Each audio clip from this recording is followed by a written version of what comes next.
Okay, we're just about on time to start today, so welcome to everyone who is joining us. And we're kickstarting today the DevOps for Java Shop series. So today marks episode 1 of the series, and we're looking at DevOps introduction. So today's session will run over the next 60 minutes. It is being recorded, and all sessions throughout this series will be made available to watch on demand. Please do get involved in the chat today. Any questions you have, feel free to post them in there, and we'll have a chance towards the end to answer any questions that you have with the speaker. And so please do feel free to get involved as much as you would like today. Before we get started, we'll quickly just go through our code of conduct, and we display this at all events that we run. So it's really just a reminder to everyone today to be aware of others and respectful and welcoming to everyone today, and just understanding of any differences that we might see throughout the chat or any Q&A that we have today as well.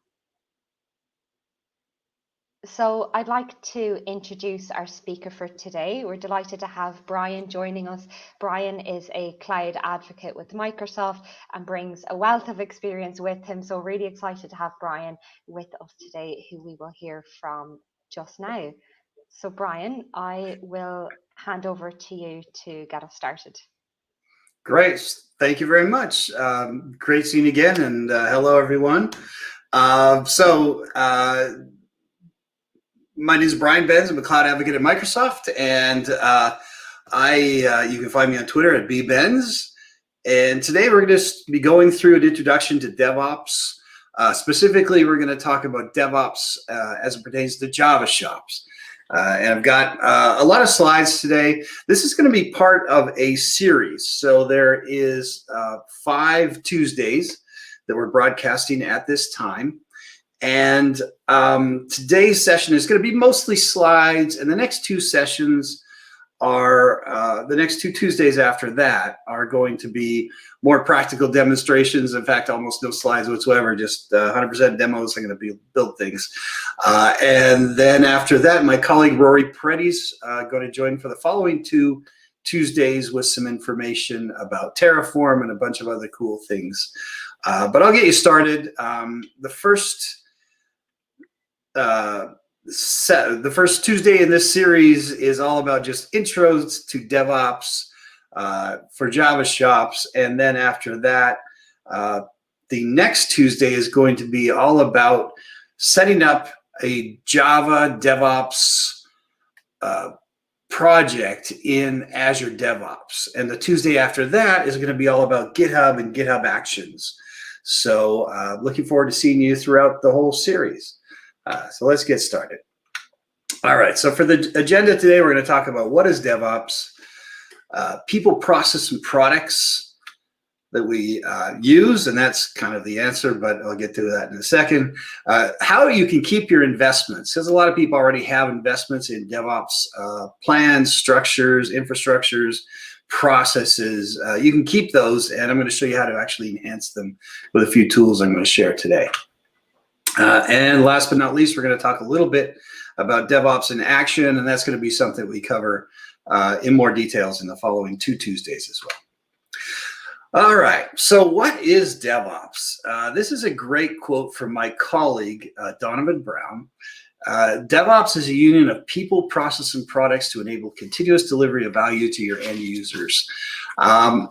And it's really important to consider all 3 of those things: people, process, and products.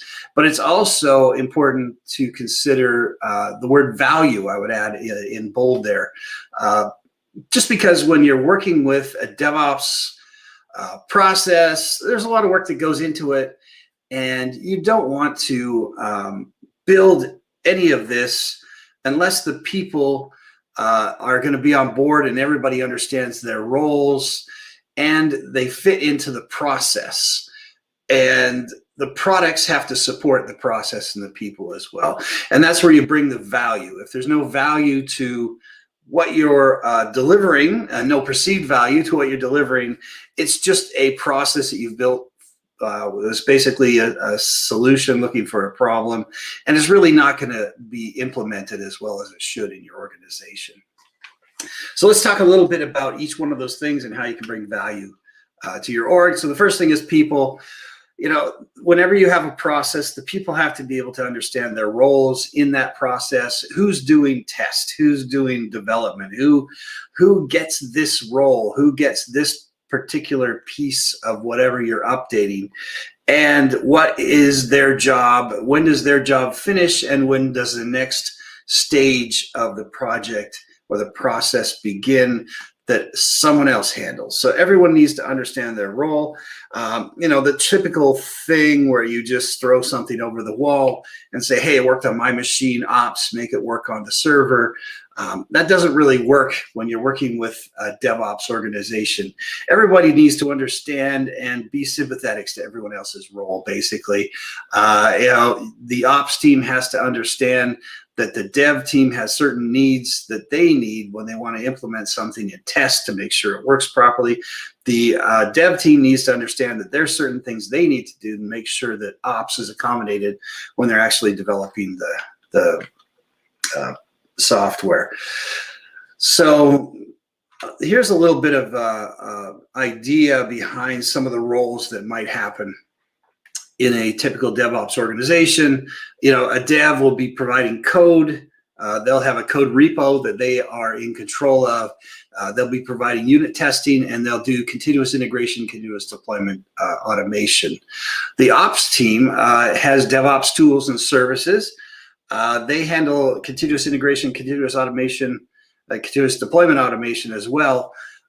They also manage the runtime platform, scaling, monitoring, and security.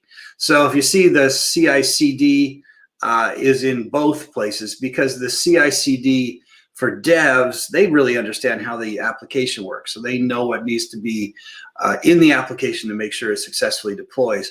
But on the other hand, the ops team understands the environment, the target environment that this software is going to be running on, and they understand that there's certain parts of it that need to be accommodated in the CI/CD process as well. So what does a process look like? Okay, here's your typical software development lifecycle. I've got plan, develop and test, release, and monitor and learn. During each one of these roles, the people inside of these roles need to be able to understand what their role is, basically. If a new feature is being planned, then you have to be able to communicate that new feature to the develop and test team to make sure that they have what they need to actually build it.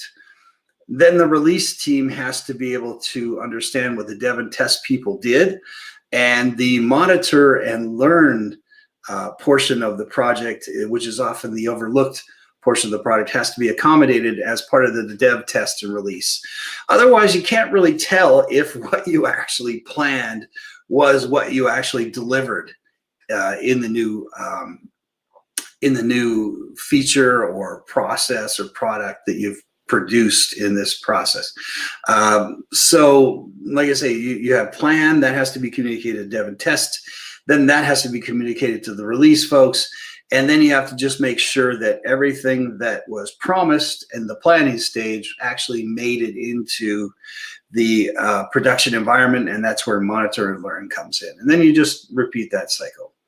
It's so important to do this because these days, the need for iterations of software has really increased. So it used to be that you could actually deliver things on a quarterly or an annual basis, and that's really not acceptable anymore. These days, folks want things to be delivered quicker, faster, better, and a good DevOps organization will allow you to do this with a minimal amount of errors or problems during the process. And that's really what DevOps promises: being able to deliver things faster without a lot of the traditional problems that you have in a pre-DevOps environment.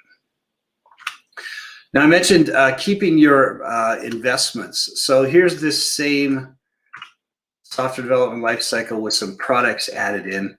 The good news here is when you're working with the tools I'm going to show you today, which is Azure DevOps and GitHub Actions, you can put those on top of what you already have in place. So if you're using Chef or Jenkins or any of the tools you see here, you can add Azure DevOps, GitHub Actions, and actually enhance your process and allow you to do that people, process, and products enhancements that I was talking about earlier. So the message mainly is that you don't have to throw away your investments in Jenkins or Chef or anything else. You can use some of the tools that we have, that we've built, just to enhance the process and help integrate those. And I'm going to show you some examples of that. So last part of the people, process, and products is products.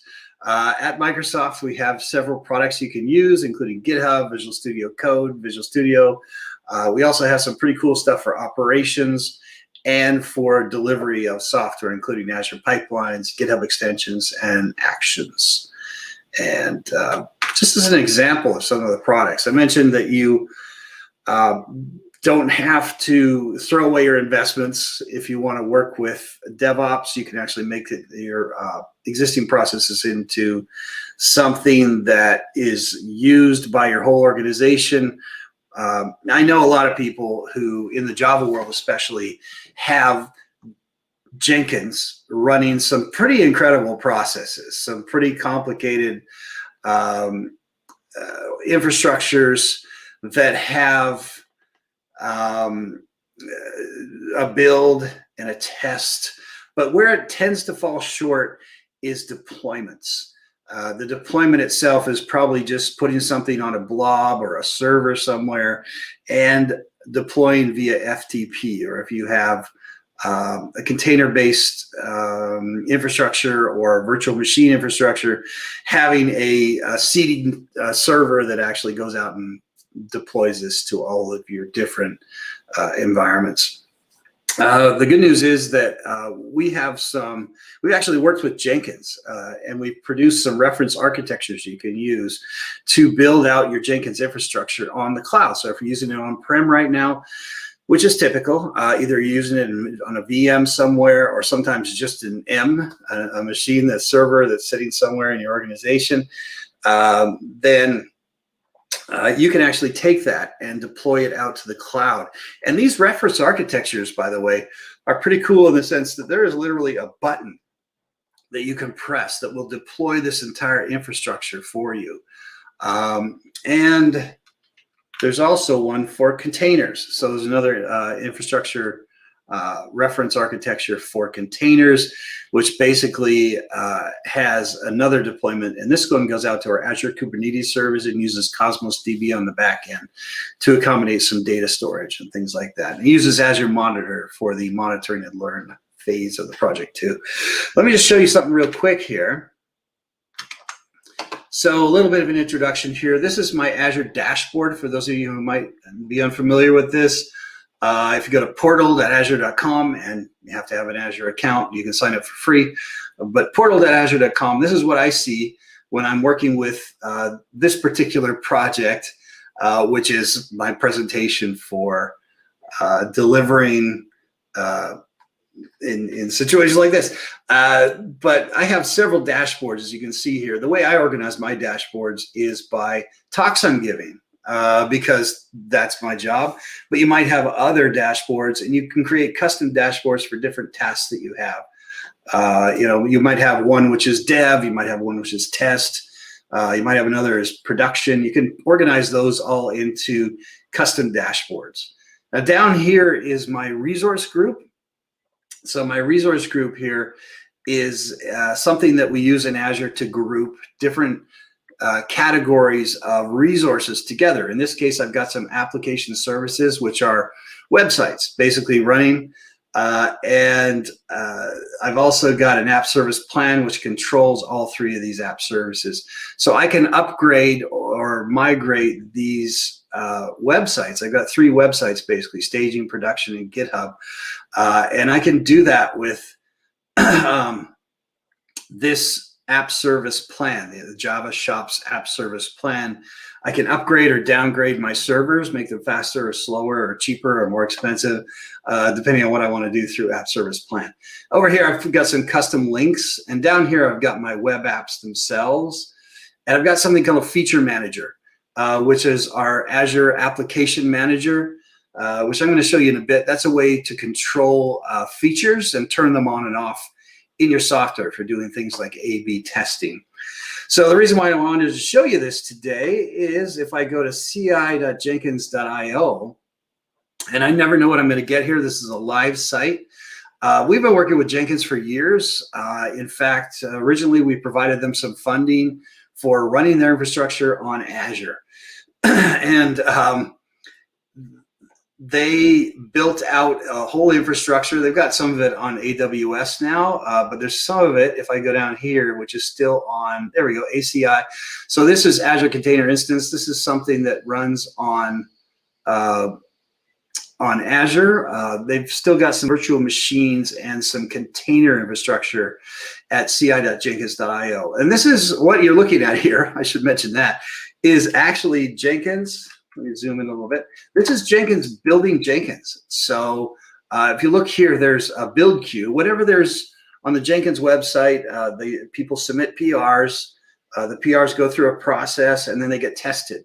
This is where they get tested. So they run the builds through different statuses. Here's AWS high memory Ubuntu machine running some builds. And this what you see on the left here comes and goes depending on what they need at the moment. They spin up and shut down different pieces of infrastructure to test on Linux, Windows, containers, different versions of Ubuntu or other Linux flavors. So this is what you're seeing here. All these ACI Maven, they're actually doing some testing on containers right now. So they spun up a bunch of containers on Azure. So I want to show you this, and it's kind of cool because what this is this is live and it's real, ci.jenkins.io. This is actually what we worked with them when we built this infrastructure. Never mind that ping in the background. That's my my team's telling me there's a meeting starting. Forgot to turn that off. Sorry about that. Anyway, so Jenkins, we actually created this infrastructure with them, and we benefited from this partnership. And of course, so did they. We also built a bunch of plugins that are used in those infrastructures. And you can see them if you go to aka-ms Azure-Jenkins.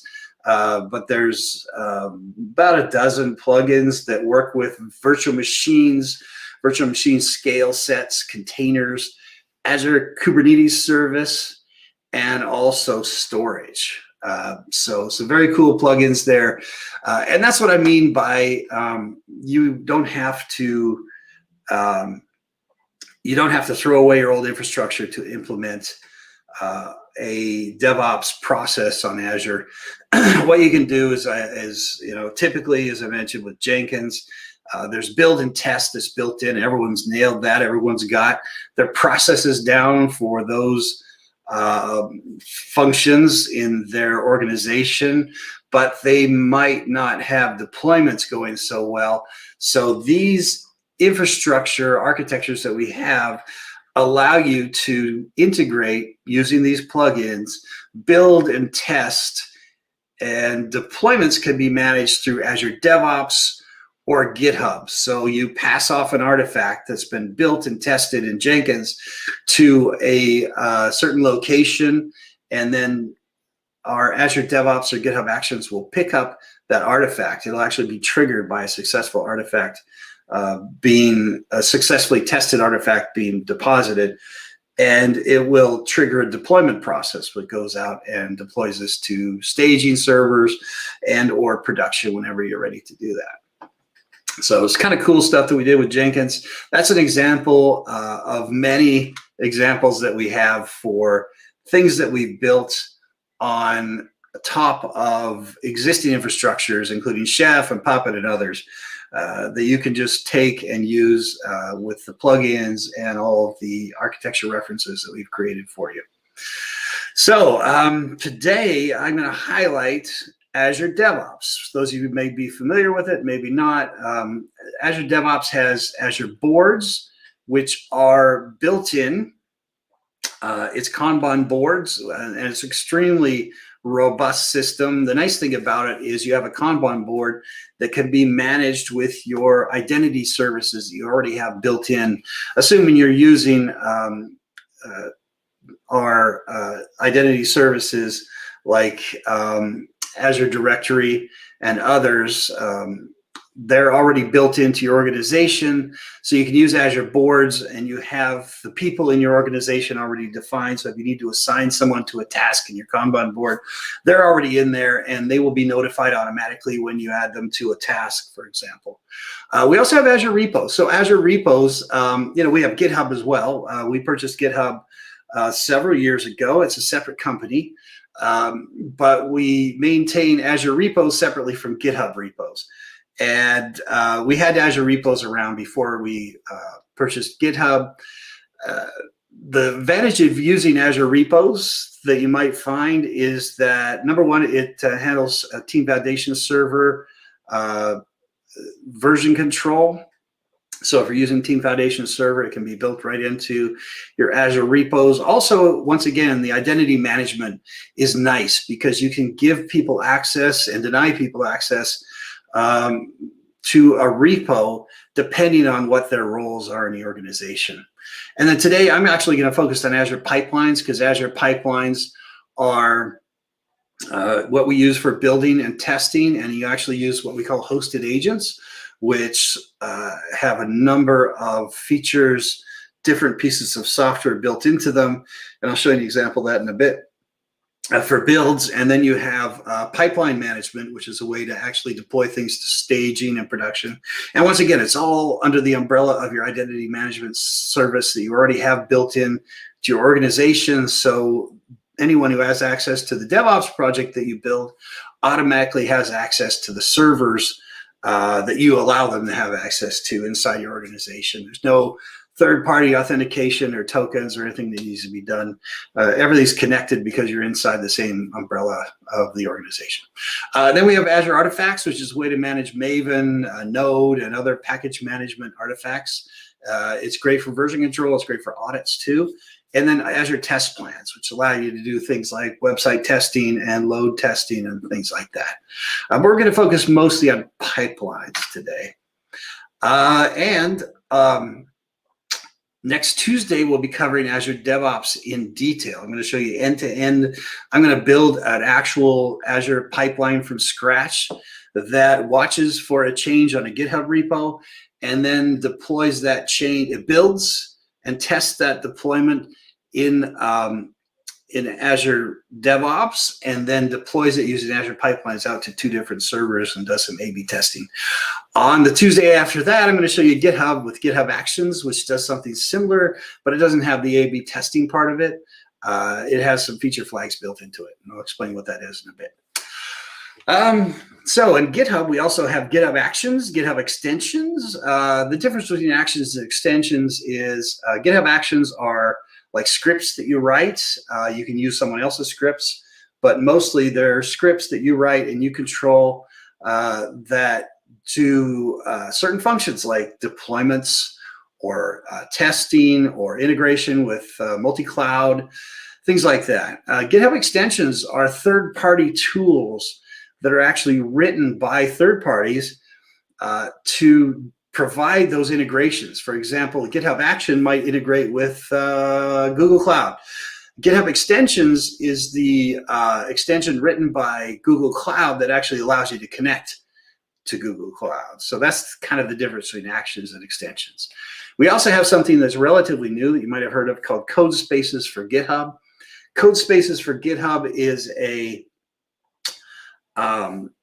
it's a way to actually interactively code online. So you can have one or more persons who are interacting with your code online. Instead of just being able to store your code on GitHub, there actually is a little tab you can drop down where you used to do just clone.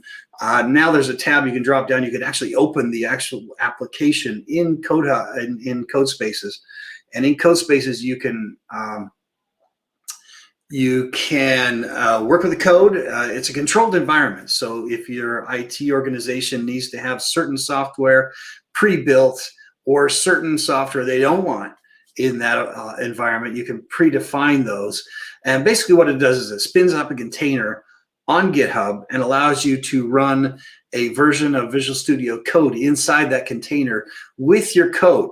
It actually makes a clone, so it doesn't just access directly your repo. Actually makes a clone of it into the container, so you still have to do the push that you would if it was on your local clone, but it's a cool way to be able to build interactively online. So from anywhere, literally from your phone or anywhere else that you want to work, any computer that you have access to GitHub, you can fire up a code space and you can work with that as well. There's also integration with popular IDEs, including, I'll show an integration with Visual Studio Code in a few minutes as well.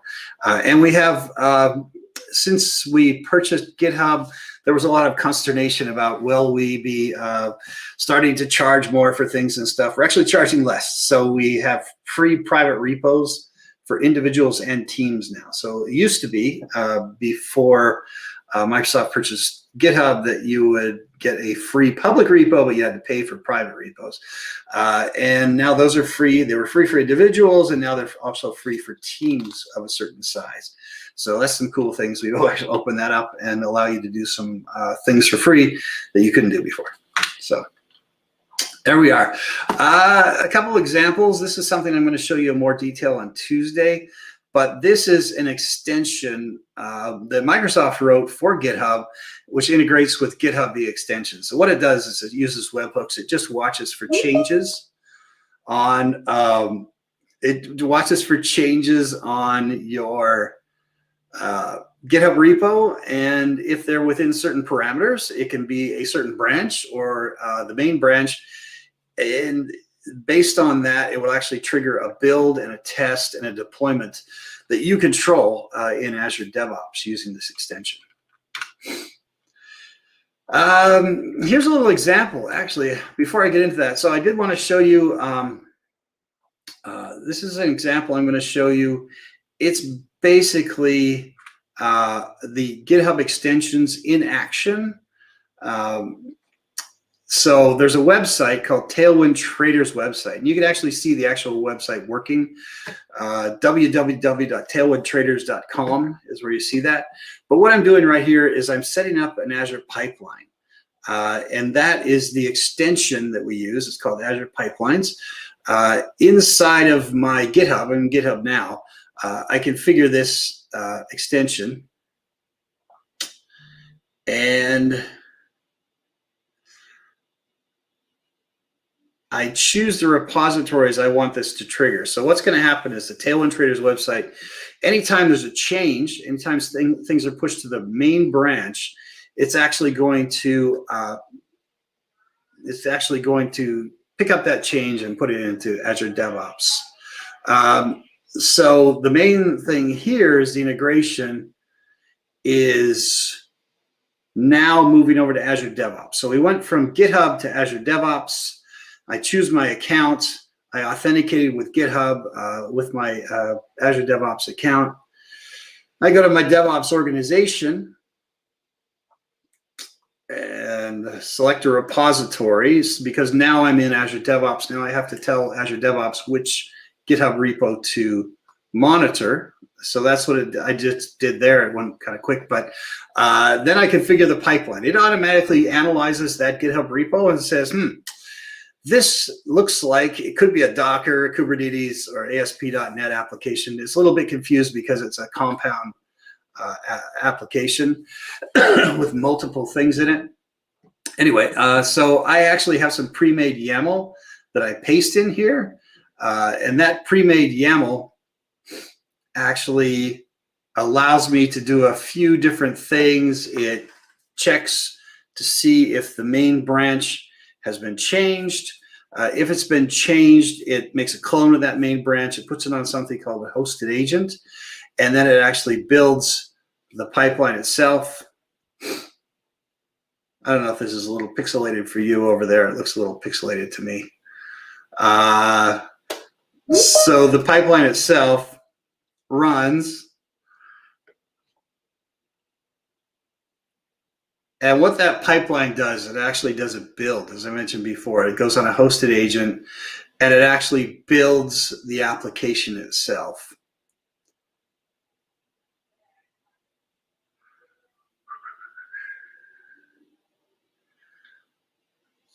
It takes a second to start up.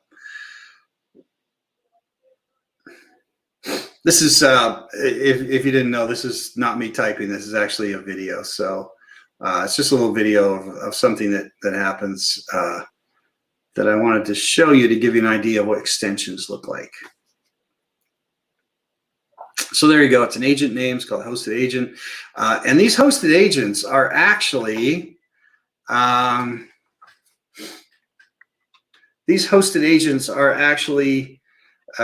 me show you those real quick.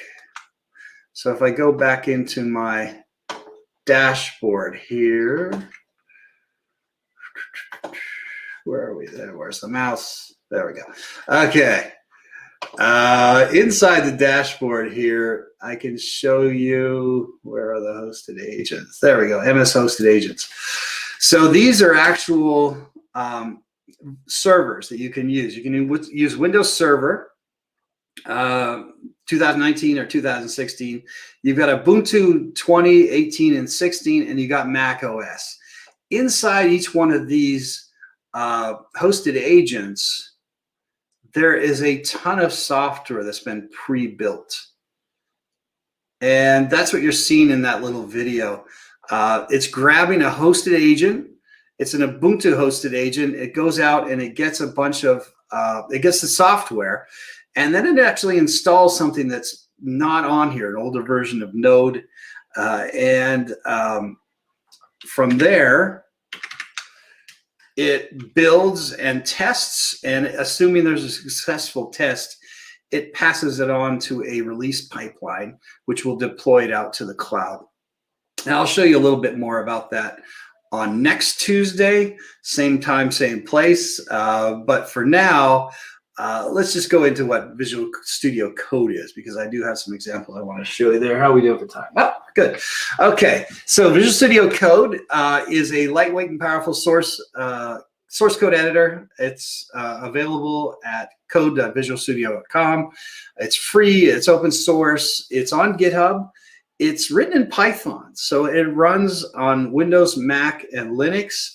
It has Git commands built in, which is cool. It's extensible, and yeah, I mentioned it's free. Here's some examples of extensions.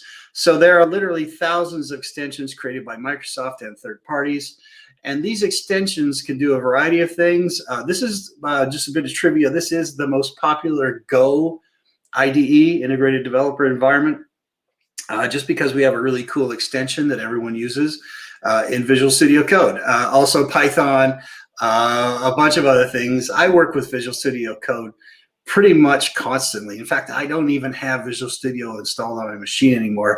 I might be a little bit of an exception because I work primarily in open source software that's not with Microsoft, including Java and other things, but I find that I can do pretty much anything I want with Visual Studio Code and some extensions. So it's an interesting and impressive product, and do check out those extensions. Here's some examples of extensions that you have. The Azure CLI. So the Azure CLI is a way to control Azure from the command line, and anything you can do in the portal I showed you earlier, you can actually do with the Azure CLI as well. But one of the things, even if you know about Azure CLI, a lot of people don't know that if you save a file as .az CLI file, syntax and all kinds of things get enabled if you use this extension. So save your files as a .az CLI. I see a whole bunch of people save it as text. Sometimes it's Markdown and other things, but it's pretty cool. If you just save them as a .az CLI, you get and you use this extension, you get all kinds of syntax highlighting, IntelliSense, and snippets as well. So it's kind of cool stuff. Another example is Remote Development Extension Pack. So the Remote Development Extension Pack, once you've installed it, allows you to do some cool things like connect to a server. So you can SSH into your server remotely. So you're inside the server and you're actually working with Visual Studio Code instead of having to run Vi or something else that you might not remember how to exit from. Also, you can connect to containers. So that's pretty cool. If you're running Dockers locally, if you're running Docker locally, you can connect directly inside a container and edit things, manipulate anything you need inside that container, and then save the container and publish it out to your favorite container registry. WSL is cool as well because we now have this Windows subsystem for Linux that you may or may not have heard of. It is Ubuntu running on Windows.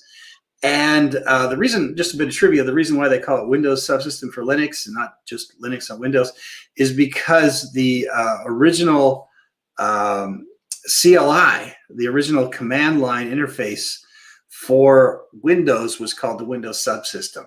So they just named this one the Windows Subsystem for Linux. The cool thing about it, though, beside that trivia, is that the Linux experience can be accessed directly from inside your Visual Studio Code. So if you're running something in Windows Subsystem for Linux on your machine, you can actually remote directly into that instance on your machine and work with it directly from Visual Studio Code. So once again, you don't need to use the native editors, and you have all kinds of extensions you can play around with as well inside of that remote environment.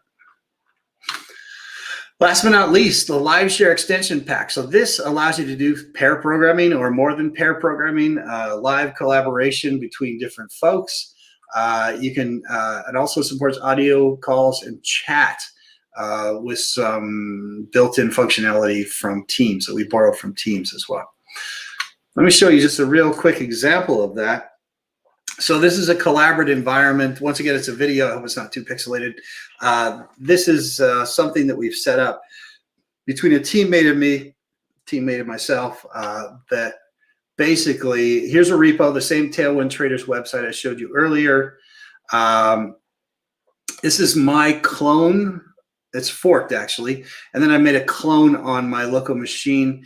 This is a YAML file that controls deployments.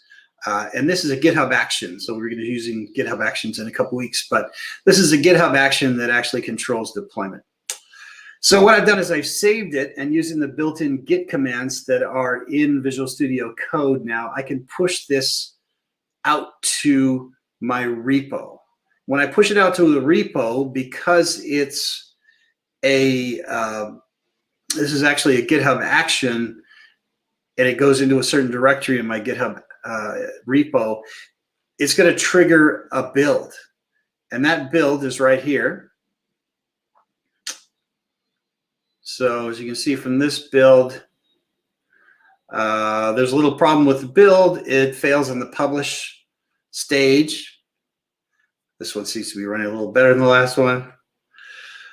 So I go down here and I check the code, and I see that there's a process completed with exit code 1, and there's something wrong with node SAS. This says failed at the node SAS 9.4. Sorry, you can't see that very clearly. It's kind of tiny print, but basically, trust me, it failed at node. So what I'm going to do is I'm actually going to start a collaboration session, and I'm going to contact my buddy Zach, and Zach's going to come online and check out my code for me.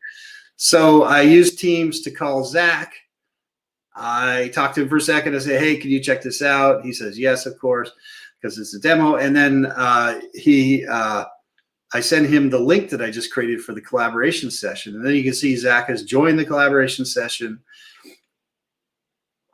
And in a second here, there he is. So you can see that he's got his he's got a flag when you're working with the code where he is in your code, so you don't type over each other. He's looked at it. He's a node expert, and he knows that we need to change this to node 10. It's almost like we planned this. And then we republish that, if you notice, it automatically adds a special comment in the commit. When you push this out to the repo, that comment is there as well. Change to Node-TED, co-authored by Zach. And hey, look at that. It published this time, and it's deployed to the website. And then you can actually see the website when it's deployed. You can go into the log. You can find out where it's actually deployed to using the URL. And that's what the Tailwind Traders website looks like. I mentioned before you could actually look at the live one at www.tailwindtraders.com. But yeah, this is the idea here. So what we did there is we went through, I had some problem with code. I created a collaboration session using that live share extension. Zach was able to connect with me. He looked at the code live. He was able to change it and push it to the repo. And once we pushed it to the repo, it published okay. So that's kind of cool.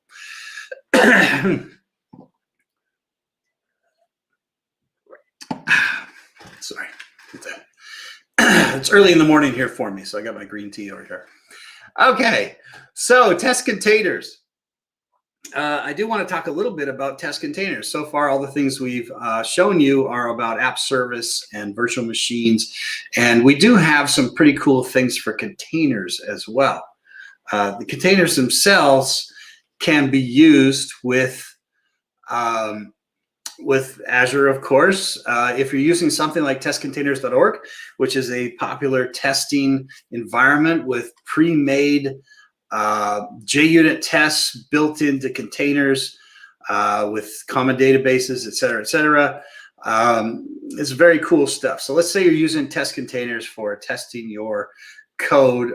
There's a few things you can do with Azure. First of all, we have something called an Azure Container Registry. It's a private registry, and it's similar to Docker Hub. If you're familiar with Docker Hub, you get your first repo free on Docker Hub. After that, you have to pay. And you can also actually create private repositories on Docker Hub. And that's where you store your containers. Well, Azure has their own container registry. And one of the very cool things with this is our container registry supports the ACR build command. So it's the same as the Docker build command, but it's running on our server. So earlier I showed you the hosted agents you can use for Azure DevOps. In this case, you can use kind of a hosted agent for doing your builds on our container registry. So the normal workflow is you're working with a container, you build it, you test it locally, and then you push it up. You push up the artifacts to your container registry, whichever that might be. Oh, by the way, I should digress here. So you can actually, Docker has an open source registry that you can create yourself, but you have to manage all the security and everything on your own. The cool thing about ACR is that we manage all the security. It's built into your organization with the same identity management, just like the Azure DevOps features are that I showed you earlier. And you can use this cool feature, which is building. So instead of building your Docker image locally, you can build it on the cloud. And depending on if that was a successful build, then you can go ahead and deploy it from the Azure Container Resource using the Azure CLI, for example.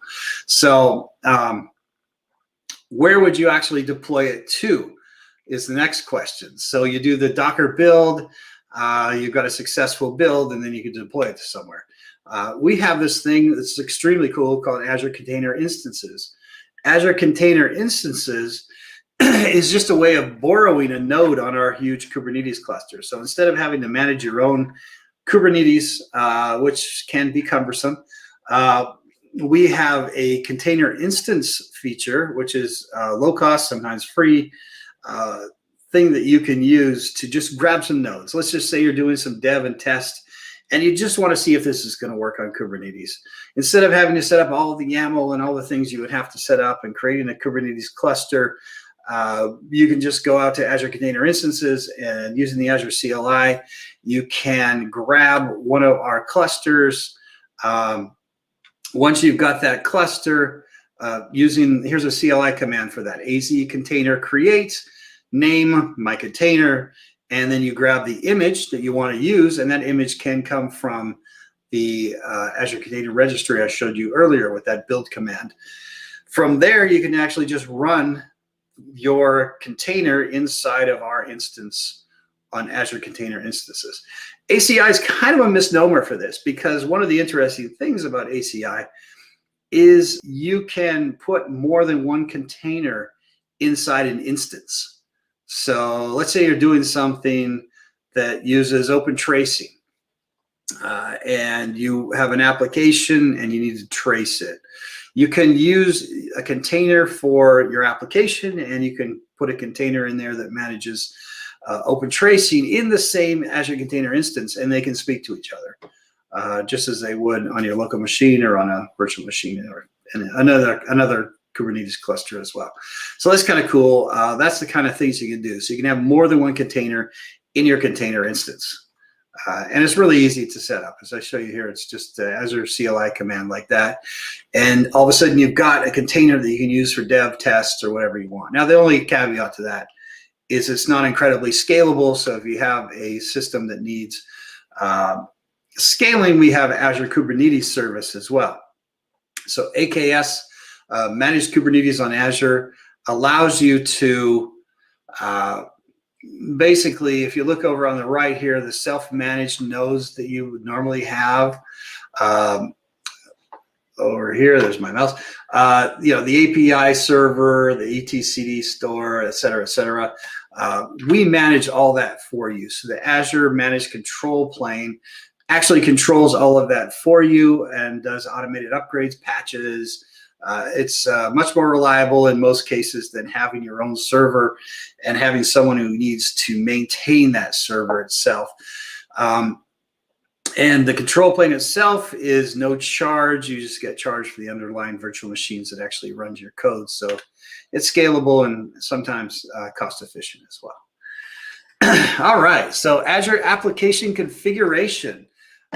This is actually the last thing I wanted to show you today, and I'm going to show you the whole application that we're going to be playing with. So let's go back into our dashboard.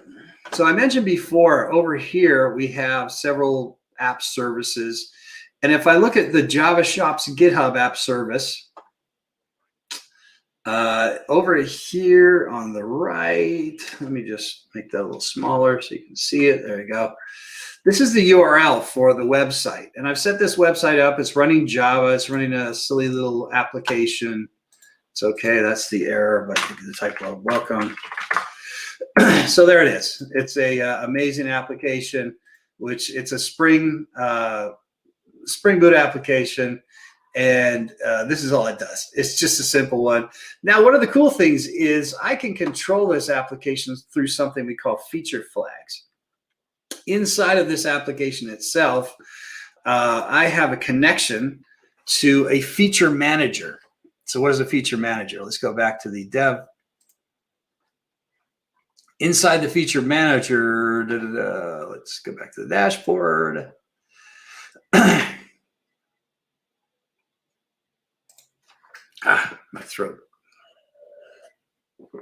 All right, there we are. So inside the feature manager, I can control several things. There's a configuration explorer, and basically these are features that we're toggling on and off. If I look at the feature manager itself, there's a toggle called beta. Inside there, I can actually turn this on and off from here. So what this allows you to do is a certain amount of A/B testing. And I'm just going to show you a simple example here. When I turn this on, it says update feature flag. The name beta was updated successfully. Now inside my code here, there is a little snippet. There it is. So basically, it controls what is shown in the new features. And in this case, the new feature is showing this big image of BIT, our developer advocate mascot at Microsoft.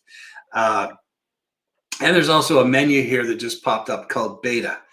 Now I can set this up so only half of the people who come to this website see the bit icon, in this case, the new feature, but the other half won't see it at all. And I can do some A/B testing there to see which one of these things is more effective for them. So the idea here, this is just a silly little example, but the idea here is, let's say you want to change the way that you're processing payments or something on your website, and you want to see if that's effective. Well, you can actually have half the people do one thing and half the people do the other thing, and then you can monitor the behaviors and see if this new feature is effective. And if it is, you can increase the percentage of people that see this new one until it's 100%. And you can continue to do tests like that. You can do up to 4 different feature settings that inside your application. You can have unlimited features inside your application, but for a specific feature, you can have 4 different settings that you can control through the feature manager. So that's kind of cool. And all I had to do that is inside my dashboard, just toggle this on and off, and it controls what people see. And on Tuesday, next Tuesday, I'm going to show you how you actually turn that on and how you can set it up to be a percentage of the people who visit the site as well. But for now, just in the interest of time, we still have a few minutes. I'll go into the application real quick and I'll just show you how that actually works. All right, so let's go dash to the dashboard. And by the way, if there are any questions, this is a live broadcast. Please do ask. We have Emma in the background and Rory monitoring their questions, and happy to answer any questions. We've got about 10 minutes left, 9 minutes left. But while I've got the minutes, I'll just use up this time to show you a little bit of a preview of what we'll be doing next week. But yeah, if you have any questions, just feel free to jump in. I'm monitoring the chat here to see. All right. Let's go to the application itself. This is the application we're looking at. Inside the application itself, it's got a configuration. And inside that configuration, we have an app configuration connection string. And that's actually how you connect to the feature manager that you're using. I won't show the value of it, but that's basically what you do to connect. And then there's a code snippet inside that code, which basically watches for any changes to that configuration string and then enables the feature. The cool thing about it is that one feature can be controlling 20 different applications. So, and it might do different things in those applications, depending on how you control and how you coded the reaction to the enabled feature. So you can just turn it on and off. It's kind of nice. For example, if you're doing something, if you have a shopping site and you have a limited time offer, you can actually set that up to just turn on this new offer and then turn it off later, depending on what you want to do. So anyway, that's a connection string. It points to the feature manager. Here's the feature. Here's the feature manager. Let's go back to the dashboard. And inside the feature manager here itself, if I go into the configuration explorer and I look at the beta, edit. So basically all it does is has a value of true as a default, and then I turn this one on and off manually. But there's another one called 50/50. Actually, if I go into the advanced edit, no, that's the value. Never mind. They move things around on me here. That's all right. Edit and feature manager. There we go. View key value data. Okay. So in this case, the 50/50 advanced edit, I can actually put some JSON in here. So this would actually enable this for 50% of the people to see the site and 50% of the people to not see the site. So let's go ahead And let's just discard that. What I'm going to do is I'm actually going to go in here and I'm going to go to advanced edit. You see this one is just true or false. We're going to change this to being the percentage. Oh, hold on. Beta. Okay, apply. So the feature flag was now updated and it's automatically enabled because it's a percentage now. So now if I did everything right, it usually takes a few seconds and a few refreshes here, but you should see, maybe not. It might take a second. Oh, I know what I need to do. I need to turn this feature. Okay, let's disable it. Sometimes this makes it a little faster. Okay, so let's go back here now. Come on. So 50-50, it should show this eventually. Yeah. Oh, I know, it did it for a second there. Come on. Anyway, whoops, you see that? It did it for a sec. Anyway, it usually works. I'll just give it a minute. Sometimes it takes a minute to propagate, but it shouldn't. It should take just a few seconds. I saw it. I don't know if you saw that on screen, but there was a flash where it actually updated, but my clicking was going too fast. So I'm not sure why that didn't update. Beta should do it.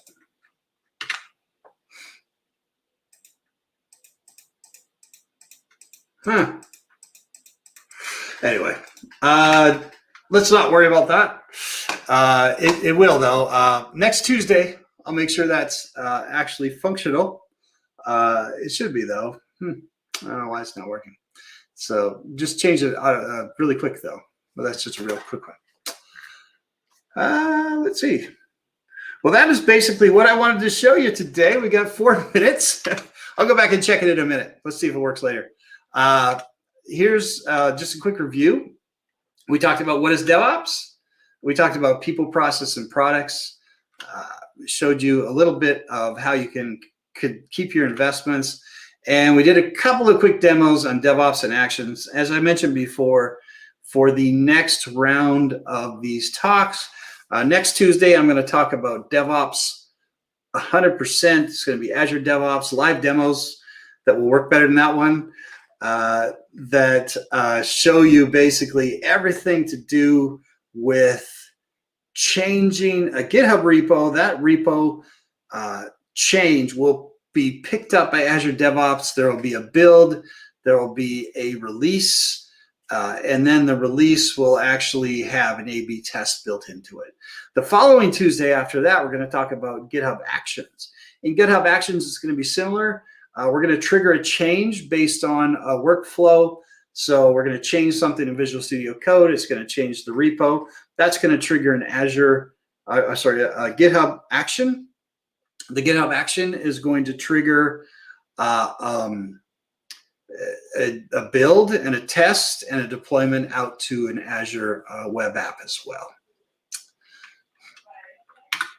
Couple of resources I want to show you, just to leave you with. The ACA MS DevOps Resource Center has a great resource that you can use for general DevOps topics. So getting to know DevOps from a high level, non-technical, and applicable to any cloud.